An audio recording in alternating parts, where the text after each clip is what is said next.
abertos, os aviões saíram.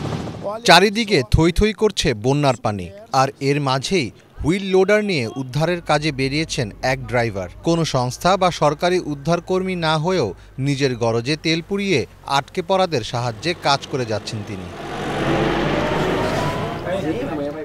বলছি দক্ষিণ ব্রাজিলের এল ডোরাডো দো সুল রাজ্যের বাসিন্দা ড্যানিয়েল ফারিয়াসের কথা। সাম্প্রতিক বন্যায় ক্ষতিগ্রস্ত হয়েছে তার নিজের বাড়িও, তাই এই মিনি হুইল লোডারকেই বানিয়ে নিয়েছেন নিজের ঘর। 2 বাচ্চাকেও রেখেছেন পাশে। নিজের সব সম্পদ আর শক্তি ব্যয় করে দুর্গতদের পাশে দাঁড়াচ্ছেন তিনি। শেষ ঘন্টা পর্যন্ত, শেষ সেকেন্ড পর্যন্ত, শেষ মুহূর্ত পর্যন্ত আমি কাজ করে যাব। আমি এই হুইল লোডারটি বন্ধ করব না। মানুষকে খুঁজতে এবং উদ্ধার করতে আমি প্রতিনিয়ত এখানে থাকব। ড্যানিয়েল তার হুইল লোডার নিয়ে ঘুরে বেড়ান এক এলাকা থেকে আরেক এলাকায়। যে সকল দুর্গম জায়গায় সরকারি সংস্থার উদ্ধারকর্মীরা পৌঁছাতে পারে না, সেখানেও হাজির হন তিনি।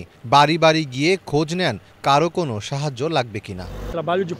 এটা একটানা পিঁপড়ার মতো কাজ। দিন রাত ভরে কোনো সময়সূচি নেই। ঠিকমতো খাবারও খেতে পারছি না, কারণ আমাকে উদ্ধারের কাজ চালিয়ে যেতে হবে। আমি নিজেদেরকে অন্যদের জন্য বিলিয়ে দিচ্ছি, এটাতেই তৃপ্তি। যারা আটকা পড়ে আছে তাদের এক জায়গা থেকে আরেক জায়গায় নিয়ে যাচ্ছি, এরপর আবার ফিরে আসছি। এভাবেই চলছে, কোনো বিশ্রাম নেই। আমরা এখানে যা করছি তা সাধারণের বাইরেও বেশি কিছু। আমার নিজের বাড়িও পানিতে ডুবে গেছে। আমি এই মেশিনে বাস করছি, এটিই আমার বাড়ি। ছেলে মেয়েদের নিয়ে এখানেই থাকতে হয় আমার। বিপর্যয় থেকে যে বেঁচে আছি সেটিই অনেক বড় ব্যাপার। ব্রাজিলের রিও গ্রান্ডে দো সুলের রাজ্যে ভারী বৃষ্টিপাতের কারণে সৃষ্ট জলাবদ্ধতায় 400-র বেশি পৌরসভা ক্ষতিগ্রস্ত হয়েছে।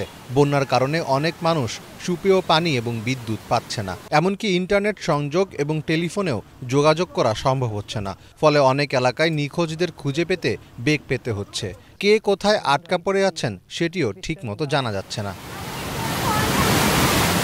রাজ্য সিভিল ডিফেন্স কর্তৃপক্ষ জানিয়েছে বন্যায় 126 জন নিখোঁজ রয়েছে।